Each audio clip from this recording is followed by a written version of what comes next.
quem é Deus, como é Deus e qual é a sua origem. Deus tem um pai, Deus tem uma esposa, Deus tem uma mãe, como que começou tudo isso? É sobre isso que nós vamos falar nesse vídeo.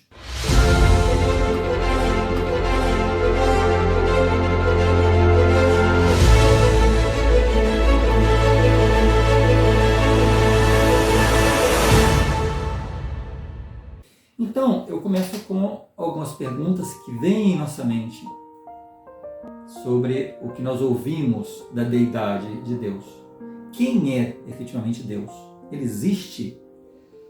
Desde sempre, os filósofos, como buscavam a razão, na razão, a explicação de todas as coisas, e como não encontravam, porque nem tudo a ciência vai explicar, é racional, então eles acabam dizendo que Deus não existe.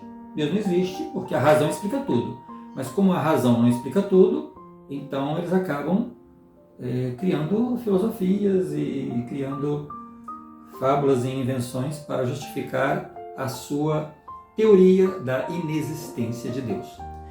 Então, vamos entender de uma forma bem simples e bem didática essas e outras perguntas, Primeiro, Jesus Cristo e Deus são a mesma pessoa? A resposta é não. Nós chamamos de Santíssima Trindade a três personagens, trindade, a três personagens distintos e separados um do outro. Ou seja, Deus é o Pai, Jesus é o Filho e o Espírito Santo.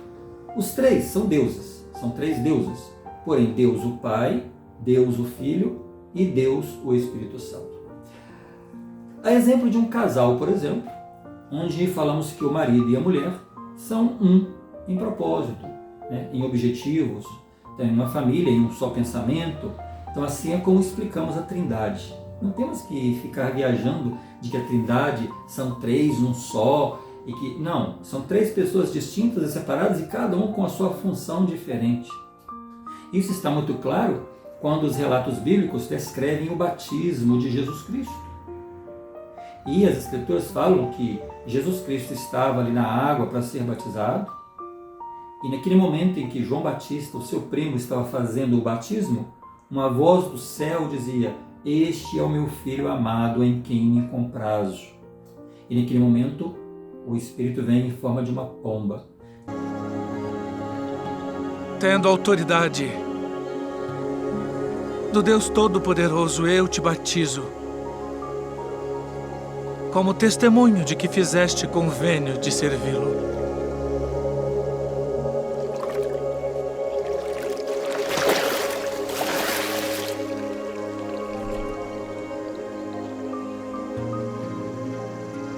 Este é o meu filho amado, em quem me comprazo.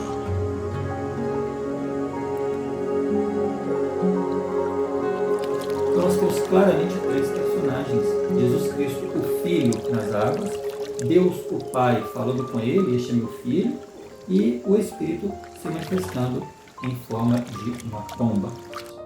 Em outro momento, quando Jesus Cristo está ali na cruz, ele faz uma oração ao Pai dele, e ele fala: "Pai, perdoa-lhes porque não sabem o que fazem." Outra vez, nós vemos duas pessoas diferentes, distintas. Ele na cruz, orando ao Pai que perdoasse as pessoas porque não sabiam o que estavam fazendo. Então são três pessoas distintas e separadas uma da outra. Não tem que fazer confusão nenhuma. As Escrituras são muito claras. Quando pensamos em Deus Pai. Jesus Cristo também é um Deus, e o Deus Espírito Santo. São três deuses, cada um com sua função, e os três compõem o que nós chamamos de a Santíssima Trindade. Agora vem, como é o corpo de Deus?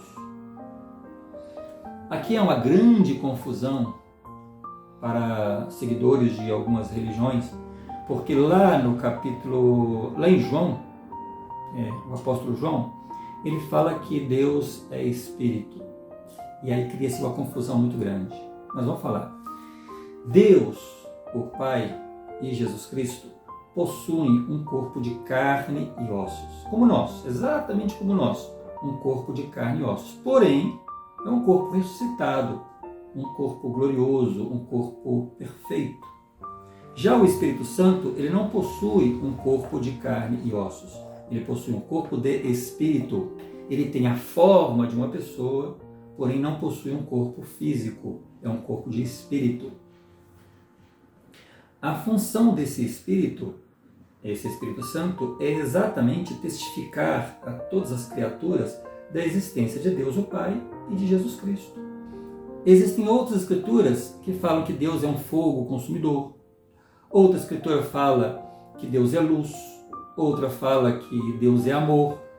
Afirmar que Deus é apenas um Espírito, como está lá em João no capítulo 4, versículo 24, que declara que Deus é Espírito, seria o mesmo que afirmar que Deus é um fogo consumidor, que é luz, que é amor, porque esses versículos igualmente diretos descrevem a personalidade de Deus.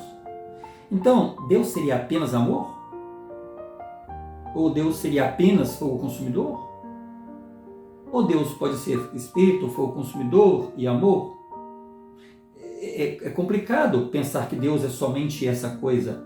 Ele é um personagem com corpo físico, porém, suas características fazem dele amor. Por quê? Porque ele entende as necessidades de todas as suas criaturas. Então, Deus, ele é uma demonstração de todas essas coisas quando ele se manifesta em benefício de todos os seus filhos. João declara que aqueles que o adoram devem adorá-lo em espírito. E isso é importante, por quê? Porque se eu posso adorar a Deus em espírito possuindo um corpo físico, o que impediria Deus de ser adorado em espírito sendo igualmente possuidor de um corpo? Ou seja, ele pode possuir um corpo e eu adorá-lo espiritualmente, orar a Deus espiritualmente. É uma questão de você ler, quando eu falo, por exemplo, minha família é amor. A família é amor, por quê? Porque o relacionamento que eu tenho com ela faz dela amor, o cuidado, a atenção que me dispensam. Quando eu falo que Deus é felicidade, ele é felicidade, porque o que eu sinto quando estou pensando nele ou fazendo as coisas certas, corretas, ou as coisas que vão me beneficiar, vai me trazer felicidade. Então, quando fala que Deus é espírito, é porque essa sintonia que nós buscamos com ele é espiritual. Por quê? Porque nós não conseguimos tê-lo aqui, ao nosso lado, presente conosco. Então, nós o buscamos através desse Espírito. Esse Espírito Santo que vai nos confirmar da sua existência e daquilo que nós pedimos a ele em nossas orações. Por isso é que João fala que Deus é Espírito. Então, voltamos à resposta. Quando Jesus Cristo estava entre os apóstolos, certa vez, um discípulo dele, chamado Filipe, disse para ele assim: Senhor, mostra-nos o Pai. Ele estava questionando, ele queria que Jesus Cristo falasse sobre o Pai. Mostra-nos o Pai. E para nós isso já é suficiente. Porque Jesus Cristo se dizia que era Filho de Deus. Então ele fala, mostra-nos o Pai, ensina-nos sobre o Pai. E Jesus Cristo disse: Estou tanto tempo convosco e não me conheces, Filipe? Quem me vê a mim, vê o Pai. E como dizes tu, mostra-nos o Pai? Ele disse, quem vê a mim do jeito que eu sou, vê o Pai, porque o Pai é exatamente como eu. Logo após a ressurreição de Jesus Cristo, tem um momento em que os apóstolos estavam reunidos e eles estavam falando sobre a ressurreição de Jesus Cristo e um deles estava ausente, que era o Tomé. E Jesus Cristo então aparece depois para eles.